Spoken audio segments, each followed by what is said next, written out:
What's going on, guys? Boden here, hope you're all doing well, having a good Friday. If you didn't know, SOE, who are Sony Online Entertainment, did a live stream of their new upcoming game, H1Z1, last night. It was quite late at night for a lot of the UK and European viewers. Like, it was midnight for me, so I know a lot of people didn't see it, so I'll do a brief overview, but I'll also have a link in the description if you want to watch the whole stream yourself, so you don't have to listen to me doing my summary of it. So it was presented by Whisenhunt and also Tom Schenk, who are the game designer and technical director of H1Z1. Now, the last gameplay footage we actually saw, which was shown during PAX East, was from like January, so this was the first time to see the current build of the game, which is still in pre-alpha and scheduled to be released in around 4 weeks according to the developers, and they also stated, I'm sure this is actually on record now, that the game will be $19.99, which I assume is in dollars because obviously these guys are American, so I assume they were talking from an American point of view. Have we announced a cost for early access yet? I don't know if it was public. It was $19.99. All right, no, from 4 weeks from today is 4 weeks from today is the plan. So as you heard from the devs themselves, looking at possibly 4 weeks today for a release. Obviously that's a plan, but that could change. So that'd be a May release, which I'm pretty excited for. So I'm just going to point out a few things now while I show you some gameplay footage in the background, and then I'll occasionally cut out so you can listen to the game audio. So first of all, check out the mist in the background there. That's something DayZ definitely has missing, like mist in any sort of horror game slash genre like movie. It's sort of a must. It always adds to like the spooky atmosphere, and it's something DayZ just doesn't do. Like DayZ, it's usually like constant 100% visibility, like you can see like 2,000, 3,000 meters in front of you.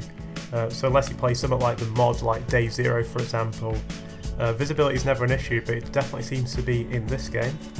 Another thing which popped out at me straight away was, it sounds like a minor thing, but I feel it's important. If you look at the houses when they're in the interiors, look at the height of the roof. If you play, again, I'm going to refer to DayZ a lot, but obviously that's the main rival to this game. If you go in a house in DayZ, you always feel like you're not in a real house because the roofs are so low. You feel like you're like in a toy house or something, which is probably why a lot of people just sort of interior gameplay like close quarters combats, any sort of fighting indoors rarely happens just because it's actually physically uncomfortable to be in them, and it doesn't feel realistic, which is something these devs, SOE, are striving for, but they also make it very clear that they're not going to have realism in the place of fun, which I feel is important.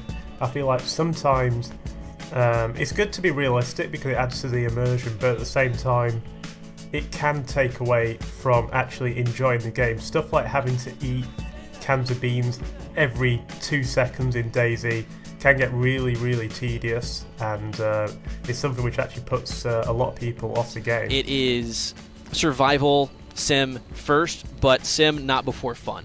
Absolutely. We don't, once again, want to do anything just because real. We want to make sure that we keep that edge of, oh my god, I'm going to die, I'm going to starve, I need to get this. I want to keep that sense of urgency without killing all the fun just because real. Something else we also got to have a look at was the vehicles. They showed us a Jeep, and also we got a little preview of the ragdoll physics, which are already in the game. I guess that's something which is already in the PlanetSide 2 engine, so it was easy to bring it over to H1Z1, but that's great news, adds to the satisfaction of killing zombies and also killing players as well. Pretty sure that doesn't get old. Other things which have already been implemented include farm animals. There's also direct chat, which seems to be already in the game, which is a great plus. I know some games launched without direct chat. I think DayZ launched without direct chat, and also Rust did. So that's something which initially it's a good mechanic to have in a survivor game to stop some PvP. It won't stop all, of course. Some people don't even play with mics, but in my experience it's always good to have a mic. Can save you a lot of bother and can keep you alive in this sort of game.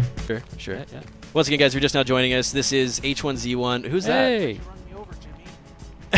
that was Jimmy. That wasn't me. That was not. Hey, nope. Get out of there. Nope.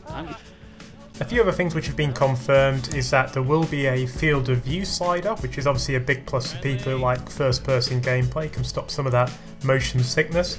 There'll also be stuff like bullet drop and recoil for the guns. It's going to borrow a bit from the PlanetSide 2, obviously the gunplay in that, but obviously modified heavily to represent real life guns as opposed to the guns in PlanetSide 2, which are stuff of fiction. They also showed some of the crafting system, which is already known, but it was good to see it in action. Showed them building a shed, which looked very good. And finally, one of the most interesting points I saw was actually that all the servers are going to be hosted by Sony, so there'll be no renting out of servers similar to DayZ, where you can just change it to whatever settings you want, like 24-hour day, third person, crosshair on, all these things which break the game basically for a lot of people and take away from the enjoyment and realism of these survival games.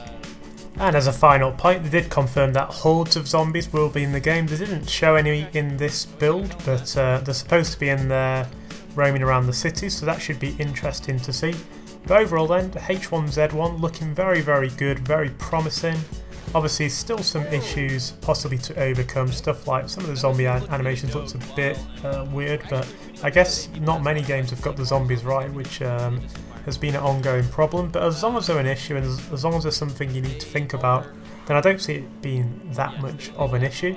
Anyway, so I hope you've enjoyed this little preview. Obviously we'll have some footage of the game itself when the game's out in 4 to 6 weeks time, hoping for a May release like I said earlier, but you will of course see some gameplay on this channel, so if you're new to the channel please hit the subscribe button, and also I'm on Twitch streaming quite a lot, so hit the follow button, and I'll see you all again very soon.